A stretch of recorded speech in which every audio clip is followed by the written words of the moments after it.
लाहौर में इंतजामिया और पुलिस की नाअहली एक और जान ले गई। मिस्री शाह में पतंग की धाती डोर गले पर फिरने से नौजवान जाँ बहक हुआ। मुबीन बर्गर लेने मोटरसाइकिल पर जा रहा था। इसी मामले पर मजीद अपडेट्स के लिए बात करेंगे। हमारे नुमाइंदे वसीम रियाज हमारे साथ मौजूद हैं।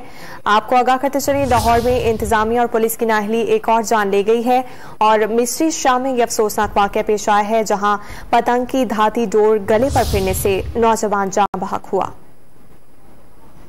लाहौर से आपको अपडेट कर रहे हैं। इंतजामिया और पुलिस की नाअहली के बाइस एक और जान चली गई है।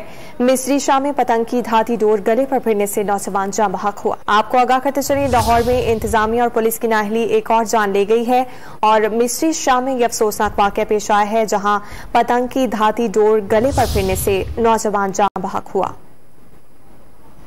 लाहौर से आपको अपडेट कर रहे हैं। इंतजामिया और पुलिस की नाअहली के बाइस एक और जान चली गई है।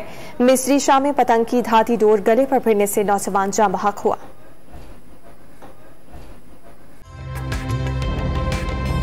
ताज़ा तरीन वीडियोस के लिए हमारा YouTube चैनल सब्सक्राइब करके बेल आइकन प्रेस करिए ताकि आपको मिले हर अपडेट सबसे पहले।